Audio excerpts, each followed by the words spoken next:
ಒಂದಾನೊಂದು ಕಾಲದಲ್ಲಿ ಒಂದು ಸುಂದರ ಹಳ್ಳಿ ಇತ್ತು. ಆ ಹಳ್ಳಿಯಲ್ಲಿ ಒಂದು ಆಲದ ಮರವಿತ್ತು.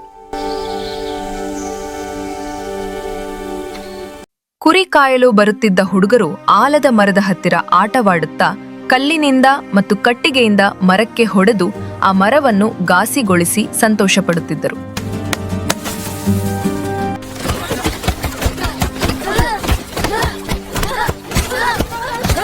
ಇದರಿಂದ ಮರಕ್ಕೆ ತುಂಬಾ ನೋವುಂಟಾಗಿ ಪ್ರತಿದಿನ ಸಂಕಟ ಪಡುತ್ತಿತ್ತು.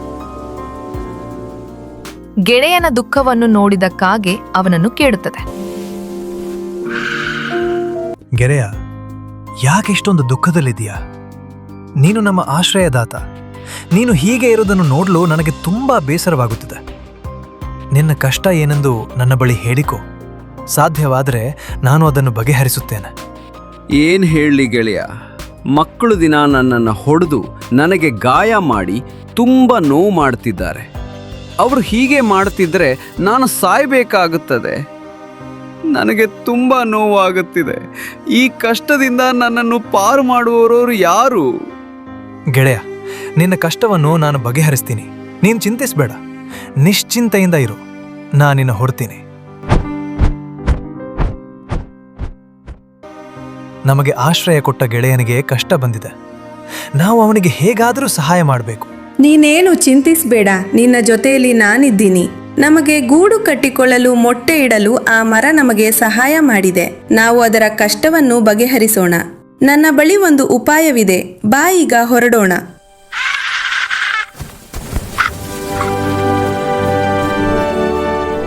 ಕಾಗೆಗಳು ಉಪಾಯ ಮಾಡಿ ಸ್ಮಶಾನದಲ್ಲಿ ಬಿದ್ದಿದ್ದ ಮೂಳೆಗಳನ್ನು ತಂದು ಮರಕ್ಕೆ ನೇತು ಹಾಕುತ್ತವೆ.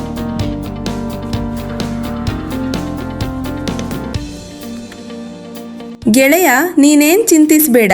ಈಗ ನಿನ್ನ ಸಹವಾಸಕ್ಕೆ ಯಾರೂ ಬರಲ್ಲ. ಎಲ್ಲ ಒಳ್ಳೆಯದಾಗುತ್ತೆ.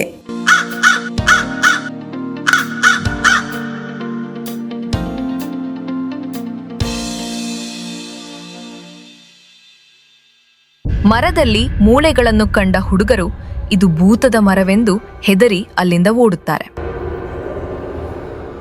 ಮಕ್ಕಳ ಕಾಟದಿಂದ ತಪ್ಪಿಸಿಕೊಂಡ ಮರ ಮತ್ತೆ ಮೊದಲಿನಂತೆ ಆರೋಗ್ಯವಾಗಿ ಬೆಳೆಯುತ್ತದೆ.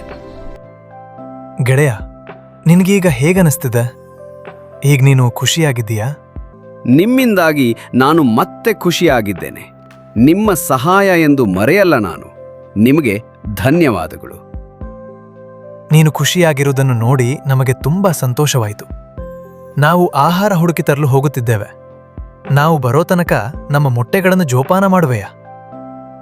ನೀವೇನು ಯೋಚಿಸಬೇಡಿ, ನಿಶ್ಚಿಂತೆಯಿಂದ ಹೋಗಿ ಬನ್ನಿ.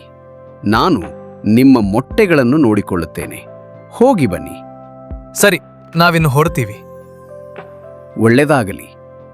ಹೋಗಿ ಬನ್ನಿ.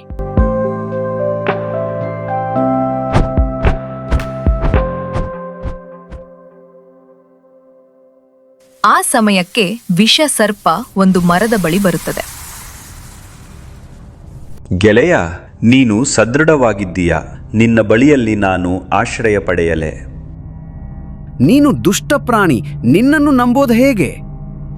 ನೀನು ಎಲ್ಲರಿಗೂ ಆಶ್ರಯ ಕೊಟ್ಟು ಉಪಕಾರ ಮಾಡಿದ್ದೀಯಾ? ನನಗೂ ಕೂಡ ಆಶ್ರಯ ಕೊಡು. ನಾನು ಬೇರೆ ವಿಷ ಜಂತುಗಳಂತಲ್ಲ. ನಾನು ತುಂಬ ನಯವಾಗಿ ನಡೆದುಕೊಳ್ಳುತ್ತೇನೆ. ಯಾರಿಗೂ ತೊಂದರೆ ಕೊಡೋದಿಲ್ಲ. ನನ್ನನ್ನು ನಂಬಿ ನನಗೆ ಆಶ್ರಯ ನೀಡು. ಸರಿ, ಒಪ್ಪಿಗೆ ಕೊಡ್ತೀನಿ. ಆದರೆ ಯಾರಿಗೂ ತೊಂದರೆ ಕೊಡಬಾರದು. ಸರಿ, ನಾನು ಯಾರಿಗೂ ತೊಂದರೆ ಕೊಡಲ್ಲ. ಸರಿಯಾಗಿದ್ರೆ ಇಂದಿನಿಂದ ನೀನಲ್ಲಿ ಆಶ್ರಯ ಪಡೆದುಕೋ. ಮರ ಹಾವಿನ ಮಾತನ್ನು ನಂಬಿ ಜಾಗ ಕೊಡುತ್ತದೆ. ಆದರೆ ಹಾವು ಸ್ವಲ್ಪ ಸಮಯದಲ್ಲಿಯೇ ತನ್ನ ದುಷ್ಟ ಬುದ್ಧಿಯನ್ನು ತೋರಿಸುತ್ತದೆ. ಆಹಾ, ಎಂಥ ರಸಭರಿತ ಮೊಟ್ಟೆಗಳು! ಇವುಗಳನ್ನು ತಿಂದು ಮುಗಿಸ್ತೀನಿ. ಈ ಮೊಟ್ಟೆಗಳನ್ನ ರಕ್ಷಿಸ್ತೀನಿ ಅಂತ ಮಾತು ಕೊಟ್ಟಿದ್ದೀನಿ. ಬೇಡ, ಅವುಗಳನ್ನು ತಿನ್ಬೇಡ. ಹೇ ಬಾಯಿ ಮುಚ್ಚು, ನಿನ್ನ ಮಾತು ಯಾವನ್ ಕೇಳ್ತಾನೆ ಈಗ? ಅಯ್ಯೋ ದೇವರೇ, ತಿನ್ಬೇಡ, ನಿಲ್ಸು.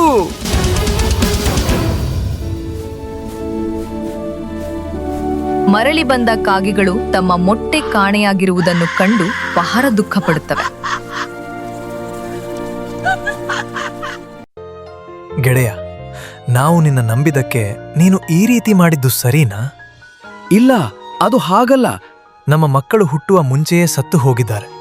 ನಮಗೆ ತುಂಬಾ ಬೇಸರವಾಗಿದೆ. ನೀನು ಹೀಗೆ ಮಾರಬಾರದಿತ್ತು. ದಯವಿಟ್ಟು ನನ್ನ ಕ್ಷಮಿಸಿ. ಅದು ನನ್ನ ತಪ್ಪಲ್ಲ, ಆ ದುಷ್ಟ ಹಾವಿನ ಕೆಲಸ. ನಾನು ಬೇಡ ಎಂದು ಎಷ್ಟೇ ಕೇಳಿಕೊಂಡ್ರೂ ಅದು ಮೊಟ್ಟೆಗಳನ್ನು ತಿಂದು ಬಿಟ್ಟಿತು. ದಯವಿಟ್ಟು ನನ್ನ ಕ್ಷಮಿಸಿ ಗೆಳೆಯರೇ. ದುಷ್ಟರಿರುವ ಜಾಗದಲ್ಲಿರಲು ಸಾಧ್ಯವಿಲ್ಲ. ನಾವಿನ್ನು ಹೋಗ್ತೀವಿ.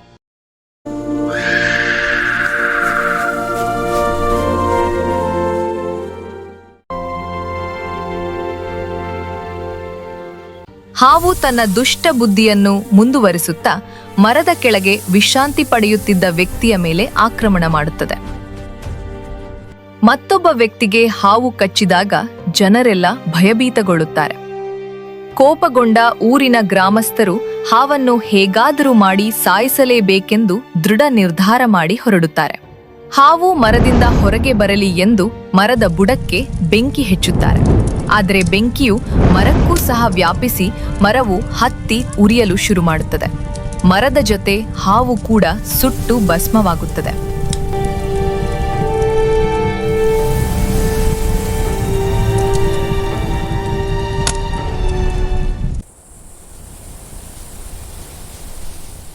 ಕಾಗೆಗಳು ಮರದ ಸಾವಿನಿಂದ ದುಃಖ ಪಡುತ್ತವೆ. ನಂತರ ಅಲ್ಲಿಂದ ಬೇಸರದಿಂದ ಹೊರಡುತ್ತವೆ. ಈ ಕಥೆಯಿಂದ ನಮಗೆ ತಿಳಿಯಬೇಕಾದೇನೆಂದರೆ, ನಾವು ದುಷ್ಟರ ಸಹವಾಸ ಮಾಡಿದರೆ ಅವರ ಜೊತೆ ನಾವು ಸಹ ಸಂಕಷ್ಟಕ್ಕೆ ಸಿಲುಕಬೇಕಾಗುತ್ತದೆ.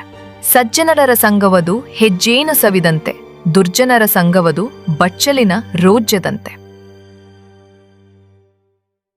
ಈ ವಿಡಿಯೋ ನಿಮಗೆ ಇಷ್ಟವಾದರೆ ಪ್ಲೀಸ್ ಒಂದು ಲೈಕ್ ಕೊಡಿ. ನಮ್ಮ ಚಾನೆಲ್ಗೆ ಸಬ್ಸ್ಕ್ರೈಬ್ ಮಾಡಿ, ವಿಡಿಯೋವನ್ನು ಶೇರ್ ಮಾಡಿ. ಪ್ಲೀಸ್ ಒಂದು ಲೈಕ್ ಕೊಡಿ. ಮುಂದಿನ ವಿಡಿಯೋದಲ್ಲಿ ಭೇಟಿ ಆಗ್ತೀವಿ. ಅಲ್ಲಿವರೆಗೂ ನಾನು ಚಿನಕಿ, ಇವನು ಮಿಟ್ಕ. ಬಾಯ್ ಬಾಯ್ ಬಾಯ್.